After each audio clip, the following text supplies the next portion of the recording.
பிள்ளைக்கு கல்யாணம் முடிச்சு கொடுத்துட்டோம்டா தலையிடக்கூடாது. மகளும் மாப்பிள்ளையும் வெளியால போகல, எங்கம்மா போறாய், உன புருஷன் எங்க கூட்டிட்டு போறாய், உனக்கு தேவையில்லாத விஷயம். அவன் தான் கல்யாணம் முடிச்சிட்டாங்க. என்ன மருமகன் எங்க போறீங்க, என்ன லேட்டு, யாரோட பேச்சு, ஏன் இவ்வளவு, எங்க போறீங்க, நாங்களும் பாரோம். அவன் கல்யாணம் முடிச்சு ஆர்வத்துல புதுசா சுமரலியா போறோம், ரெண்டு பேரும் பைக்கில போகல, ஒரு வேனை பிடிங்க நாம எல்லாரும் போவோம். அவனுக்கு ஜானியான எங்கேயே கிடக்கல. அவன் எண்ணத்தை கனவுல மண்ணாளி தூவி போட்டு வேனை பிடிச்சிட்டு மாமியா மாமனார் மச்சின மரம் போனா அவனுக்கு பொண்டாட்டிய கண்ணாடிக்குள்ளலாம் பார்க்க இயலும். பிரிச்சு வைக்காங்க, கல்யாணம் பண்ணி போட்டு பிரிச்சு வைக்காங்க. மகனுக்கு கல்யாணம் முடிச்சு போட்டு என்னடா எங்க போறாய், என்ன செய்யற, கல்யாணம் முடிச்சு கொடுத்து அவனை சுதந்திரமா வாழ.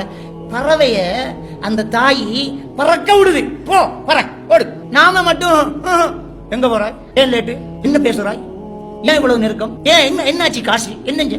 அவன் பொண்டாட்டி புருஷனோட போறான், ஒரு இடத்துல செலவா ஒரு 10,000 ரூபாய் செலவழிப்பான், திண்டு விட்டு போயிருவான். இந்த நாளைக்கு தான், ஒரு மாசத்துக்கு தான் ஜாலியா இருக்க, கழிச்சிட்டு இருக்க விடுவோமே, போக விடுவோமே, எங்கன்னு கேட்காது.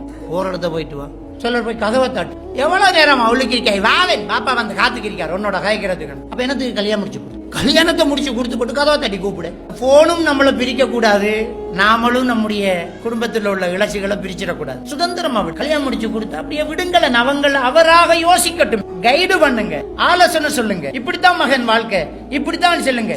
நம்பி மாதிரி போய் நடுவுல உட்கார்ந்துடாது. அதை சந்தோஷமா வாழ விடணும். ஹஸ்பண்ட் அண்ட் வைஃபுக்குள்ள நல்ல நெருக்கமான உறவு இருக்கும். அல்லாஹ் தஆலா திருக்குர்ஆன்ல கணவன் மனைவி சொல்லும் போது ஹுன்ன லிபாசுல் லக்கும் வ அன்தும் லிபாசுல் லஹுன்னங்கறான். அவர் உங்களுக்கு ஆடை, நீங்க அவருக்கு ஆடை என்று அல்லாஹ் தஆலா சொல்றான். பெண்கள் உங்களுக்கு ஆடை, நீங்க அவர்களுக்கு ஆடைங்கிறான். ஆடையே அல்லாஹ் உதாரணம் சொல்றான். அல்லாஹ் வீணுக்காக எதையுமே பேசல. ஆடையே அல்லாஹ் உதாரணம் சொல்லலாம். ஒரு மனைவி ஆடை, ஒரு கணவன் மனைவிக்கு ஆடை, ஆடை தான் உதாரணம். ஆடையில என்னென்னலாம் பாக்குறேன் அதெல்லாம் பாரு. அதைத்தான் நபிகள் நாயகம் ஸல்லல்லாஹு அலைஹி வஸல்லம் சொன்னாங்க, எந்த ஒரு ஆணுக்கும் தன் மனைவியிடம் இன்னொருத்தனை பற்றி வர்ணிக்க அனுமதி கிடையாது. எந்த ஒரு பெண்ணுக்கும் தன் கணவனிடம் இன்னொருத்தியை பற்றி வர்ணிக்க கூடாது.